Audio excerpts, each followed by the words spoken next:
محفوظ بناتا ہے. مطلب اس کی پوائنٹ یہ ہے کہ یہ نظام آخرت کی بنیاد پہ دنیا میں سب کچھ کرتا ہے. ایک مجلس میں گنجائش نہیں چیزوں کو کھولوں. دیکھیے نظام شیطان قانون بناتا ہے, نظام خدا بھی قانون بناتا ہے. یہ دونوں نظام قوانین بناتے ہیں, لاز بناتے ہیں نا. پاکستان میں قوانین بنے, یورپ میں قوانین بنے, لیکن اس کے قانون بنانے کی بنیاد ہیومن ہے. قانون برائے انسان اور برائے رضا انسان. نظام امام بھی قانون بناتا ہے, وہ قانون بھی برائے انسان ہوتا ہے, لیکن اگلا چنا الگ ہوتا ہے. مثال کے طور پہ ایک مرد سے شادی کرنا چاہتا ہے, اس میں مرد کی رضا ہے. دنیا آئے کہ اس کی رضا کے لیے قانون بنائیں گے کیونکہ اسے خوش کرنا ہے. ڈیموکریسی کا کنسیپٹ یہی ہے کہ عوام خوش ہو جائے. اب شیعہ دھرنا دیں گے, شیعوں کی بات کو مانا جائے گا, اور اسلام آباد میں لال مسجد والے دھرنا دیں گے, اس کی بات کو مانا جائے گا. یہ ڈیموکریسی ہے. طالبان اکثریت میں آ گئے اور اتنے 70,000 کے قریب پاکستانیوں کو قتل کرنے کے بعد بھی آپ کا وزیر اعظم کہے کہ ہم معافی دینے کے لیے تیار ہیں, کیونکہ ڈیموکریسی پریشر کو برداشت نہیں کر پاتی. اسے عوام کو جواب دینا ہوتا ہے, خدا کو نہیں. کسے جواب دینا ہوتا ہے؟ عوام. یہ قانون بناتے ہی عوام کے لیے. مثلا 70% آف پاکستانی اگر کہیں کہ بھائی ہمیں شراب پینی ہے تو قومی اسمبلی کے نمائندے شراب کے پینے سے پابندی مثلا ہٹا دیں گے. یہ ڈیموکریسی ہے.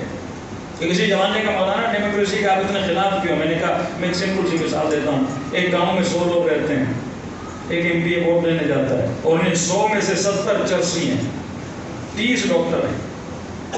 جیتے گا وہ جسے چرسی ووٹ دیں گے.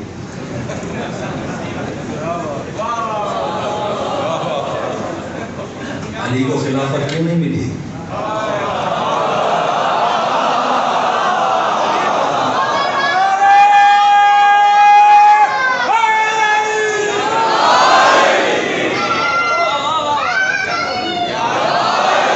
بڑے سے بڑا مفتی, بڑے سے بڑا عالم ابن حدیث جیسا لکھتا ہے کہ علی سے بڑا عالم نہیں تھا. پوری تاریخ میں جا کر دیکھ لیجیے, مولا حسن سے بڑا, مولا حسین سے بڑا, امام جعفر جانتے ہی عالم تھے, لیکن حکومتیں کیوں نہیں ملی؟ کیونکہ عوام کا رخ کہیں اور تھا. آج پوری دنیا اللہ کو مانتی ہے, شیطان کو. تو اگر ڈیموکریسی میں ووٹ لیا جائے نا تو اللہ کو کم پڑیں گے, شیطان کو زیادہ پڑیں گے. تبھی ڈیموکریسی میں یار نہیں ہے, کیونکہ عقل بشر ابھی تک بالغ نہیں ہوئی کہ اپنی اچھائی اور برائی کی تمیز کر سکے. جس خاتون کو خدا کہے پردہ کر, لیکن یہ خاتون بے پردگی کو پسند کرے, اس نے تو خود کو نہیں بنایا نا, بنانے والا جانتا ہے کہ تیری بہتری میں کیا ہے. یہ قانون نیچر کو بدلتے ہیں, فطرت کو مس کرتے ہیں, کیونکہ انسان کو یہ پسند ہے, انسان کو یہ پسند ہے. تو جتنے لاز شیطانی نظام میں بنائے جاتے ہیں, اس کو سیکولرزم کا نام دو, لبرلزم کا نام دو, کوئی بھی نام دو, فرق نہیں پڑتا, لیکن یہ قانون بنائے جاتے ہیں فار ہیومنس, انسانوں کے لیے اور انسانوں کی خوشی کے لیے. تو مرد شادی کرنا چاہے قانون بن جائے گا, شادی کرنے دو کیونکہ ان کو پسند ہے. دو عورتیں شادی کرنا چاہے شادی کرنے دو, ان کو پسند ہے. محارم آپس میں شادی کرنا چاہے کرنے دو, ان کو پسند ہے.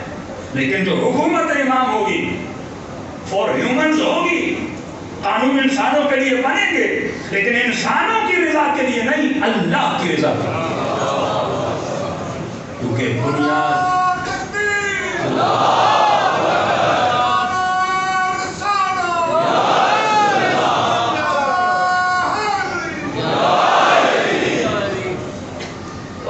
سب سے بڑی رکاوٹ کون تھا؟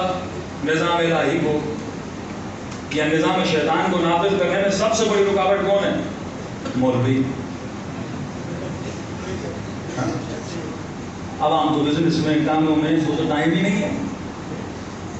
ہمارے مزاج وہی ہے جو قاضی شعیب والا تھا, میں تہجد بھی پڑھ رہا ہوں, نماز بھی پڑھ رہا ہوں, مجلس میں بھی جا رہا ہوں, میرا کیا ہے, بے حیائی ہو رہی ہے, ہونے دو, میری بچی تو بچی ہوئی ہے نا.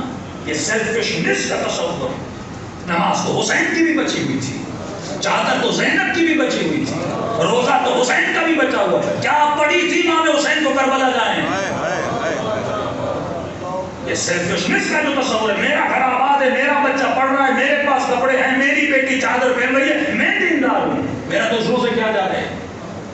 جو نظام ولایت میں جیتا ہے اس کا اندر اڑتا ہے جب وہ کسی کو بے پردہ دیکھتا ہے، جو کسی جوان کو بے حیائی میں دیکھتا ہے، اس کا خون حسین کی طرح کھولتا ہے. وجود میں غیرت الہی، ایک اپنی غیرت، ایک الہی غیرت ہے. اپنی غیرت کیا ہے کہ اپنی ماں بہن کو کسی کے ساتھ نہ دیکھے، یہ اپنی غیرت ہے. میری بیٹی کسی نامحرم سے بات نہ کرے، یہ میری گھرولی غیرت ہے. ایک غیرت اللہ ہے کہ جب معاشرہ اللہ کی نافرمانی کرے تیرے اندر غیرت ہونی چاہیے کہ لوگ شریعت خدا کو پامال کریں، اسلام کا نام لے کر اس میڈیا پہ بے حیائی پھیلائیں، نوجوانوں کی ایمان اور عفت کو تباہ کریں. تو شیعہ کو غیرت آنی چاہیے نا، وہ غیرت جو حسین ابن علی میں تھی. اتنی غیرت کہ امام نے فرمایا کہ منبر رسول پر بیٹھ کر تو شراب پی رہا ہے، شریعت خدا کو پامال کر رہا ہے. یہ دکھ تھا جو اہل بیت کے وجود میں تھا، کیونکہ یہ اپنی ذات کو بچانے کے لیے نہیں آئے تھے، یہ دین خدا کو بچانے کے لیے آئے تھے. اس قانون میں سیلفشنس کا تصور نہیں ہے، سیکریفائی کا تصور ہے. دنیا جو قوانین بناتی ہے وہ سیلفشنس ہے. میرا گھر بن جائے، میرا ملک بچ جائے، چاہے افغانستان تباہ ہوتا ہے تو ہو جائے، عراق تباہ ہوتا ہے تو ہو جائے، یمن تباہ ہوتا ہے تو ہو جائے. لیکن امریکہ کا تصور کیا ہے؟ میں بچ جاؤں. جب سوال کیا جاتا ہے ٹرمپ سے کہ تم تو ڈیموکریسی کے فالوور ہو نا، لیکن تم نے کنگڈم آف سعودیہ کو کیوں فالو کر رہے ہو؟ وہاں پہ تو کوئی ڈیموکریسی نہیں ہے، جبکہ جان تو بن سلمان نے خامنشی کو قتل کروا دیا، ثبوت بھی ہمارے پاس موجود ہے، تم ایک قاتل کو سپورٹ کیوں کر رہے ہو؟ تو میں نے کہا اس کی بنیاد کیا ہے؟ مال، پیسہ. تو بڑی بے حیائی سے کہتا ہے میں نے اسے 500 بلین کا ڈالر کا اسلحہ بیچا ہے، مجھے فائدہ ہو رہا ہے. سب سے بڑا ہیومنسٹ کا یا یہ کہ ہیومن رائٹس کا سب سے بڑا علم بردار تو امریکہ اور یورپ بنتا ہے، اور انہی ہیومنز کو مارنے کے لیے دنیا میں سب سے بڑا اسلحہ بھی خود ہی بیچتا ہے. لوگوں کو بے وقوف بنایا جاتا ہے. تو نظام امامت جو ہوگا قانون تو بنائے گا، لیکن انسان کی رضا کے لیے نہیں، اللہ کی رضا کے لیے. دجال کی ایک آنکھ ہوگی، اس ایک آنکھ سے مراد نہیں ایک آنکھ والا بچہ پیدا ہوگا، نہیں، یہ اکنومک کی آنکھ ہوگی. اس کے جتنے روابط ہوں گے اس کی بنیاد مال ہوگا. یہ دوستی کرے گا مال کی بنیاد پہ. بیٹی کے 4 رشتے آئیں گے نا، سب سے پہلے یہ دیکھے گا مالدار کون ہے، پیسے والا کون ہے، گاڑی والا کون ہے، بنگلے والا کون ہے. بنیاد دجالی سوچ ہوگی. نام علی نہ دے گا لیکن سوچ اس کی دجالی ہوگی. یہ منبر پر مجلس پڑھنے آئے گا نا، سوچ دجالی ہوگی. پیسہ کون زیادہ دیتا ہے، سوچ دجالی ہوگی. آج عوام کی سوچ بھی یہی ہو چکی ہے، آج خطیبوں کی سوچ بھی یہی ہو چکی ہے کہ خطیب کو جب تک 10 گاڑیاں نہ دی جائے مجلس حسین نہیں پڑتا. یہ PVIP پروٹوکول کا جو تصور ہے، یہ آپ کے MP اور MNAs لیتے تھے نا، اور وہ کس سوچ کے مالک ہیں؟ دجالی سوچ کے مالک ہیں. یعنی آج بندہ پیغام حق کو پہنچانے کے لیے بھی جو ذریعہ استعمال کر رہا ہے وہ دجالی ذریعہ ہے. وہ خطرناک سوچ تھی جس کی امام خمینی فرماتے تھے کہیں ایسا نہ ہو کہ قیامت کے دن، مولویوں کو کہہ رہے تھے کہیں ایسا نہ ہو کہ قیامت کے دن تمہاری مجلسیں سن کے لوگ جنت میں چلے جائیں اور تم جہنم کے دروازے پہ کھڑے رہو. یہی وہ خطرناک سوچ ہے. پہلے تزکیہ ہے پھر تعلیم ہے. تزکیہ مومن کے لیے، مولوی کے لیے، آیت اللہ بھی ہو تو اس کے لیے تزکیہ ضروری ہے. جب تک تزکیہ نہیں ہے یہ شیطانی سوچ کا غلام بن جاتا ہے. یعنی اس نے اپنی تبلیغ میں مؤثر کسے سمجھا؟ ٹولز کو سمجھا، خدا کو نہیں سمجھا. اس نے مؤثر ذرائع کو سمجھا، پیسے کو سمجھا، بڑی گاڑیوں کو سمجھا، بڑے پروٹوکولز کو سمجھا. اس کا مطلب یہ بھی اسی سوچ کا غلام ہے جو سوچ دجالی سوچ ہے. حسین کون سا پروٹوکول لے کے کربلا گئے تھے؟ علی ابن ابی طالب کون سا پروٹوکول لے کے رات کو غریبوں کی مدد کرنے جاتے تھے؟ تو آج یہ ایک آنکھ جو دجالی آنکھ یا نافذ ہو چکی ہے، دجال آئے گا نہیں، دجال آ چکا ہے. تمہاری سوچوں میں زندگی بسر کر رہا ہے. تم اگر کسی سے دوستی کرتے ہو تو کس بنیاد پر؟ تقوی کی بنیاد پر یا مال کی بنیاد پر؟ تم رشتے دیتے ہو کس بنیاد پر؟ آخرت دو آنکھیں، امام زمانہ دو آنکھوں والا ہوتا ہے، دونوں چیزیں رکھتا ہے، دنیا والی آنکھ بھی ہوتی ہے، آخرت والی آنکھ بھی ہوتی ہے۔ یہ جو کچھ کرتا ہے یہ دیکھتا ہے دنیا میں فائدہ کیا ہوگا اور آخرت میں فائدہ کیا ہوگا۔ اگر دنیا کا فائدہ ہو رہا ہے لیکن آخرت کا نقصان ہو رہا ہے، یہ کبھی اسی کام کے قریب نہیں جاتا۔ کبھی رسول خدا نے فرمایا، یہ سخت جملے کیوں فرمائے؟ اگر کوئی اپنی بیٹی کی شادی کروائے یہ سوچ رکھ کر کہ مالدار ہے، دولت مند ہے، امیر ہے، میری بیٹی خوش رہے گی، یہ بھی دیکھنا ضروری ہے۔ یہ نہیں کہ ہم یہ چیزیں نہ دیکھیں، لیکن جو بیسک ہی ہے وہ آخرت کو دیکھنا ہے۔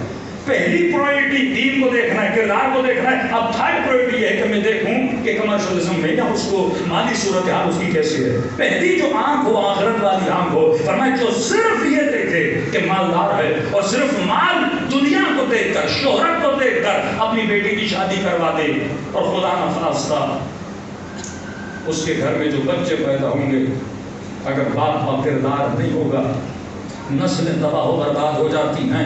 تو رسول فرماتے ہیں اگر گنہگار کو بیٹی دی صرف یہ سوچ رکھ کر کہ وہ مالدار ہے، دجالی سوچ رکھ کر، اکنومیکلی سوچ رکھ کر، مالی سوچ رکھ کر بیٹی دی، جب یہ مر جائے گا باپ تو خدا کہے گا لکھو اس کے نام اعمال میں بیٹی کی شادی نہیں کروائی تھی بلکہ بیٹی کا قتل کر دیا تھا، کیونکہ تو نے نسلوں کو تباہ و برباد کر دیا۔ تو عزیزو، ولایت اور نظام ولایت کی جو سوچ اور قوانین بنیں گے وہ دونوں بنیادوں پر ہوں گے۔ ربنا آتنا فی الدنیا حسنہ وفی الآخرۃ حسنہ۔ اس کا مطلب نہیں علی والا سستی کرے، صبح سے شام تک علی والا محنت کرتا ہے، اپنی دنیا کے لیے محنت کرتا ہے لیکن دنیا پر آخرت بناتا ہے، سیلفش نہیں ہوتا۔ جب مال اس کے لیے انف ہے تو اس پیسے کو پھر غریبوں پہ، قوم پہ، یتیموں پہ خرچ کرتا ہے، جس طرح اہل بیت نے خرچ کیا۔ کیوں؟ کیونکہ اس کا مقصد دنیا بنانا نہیں ہے، اس کا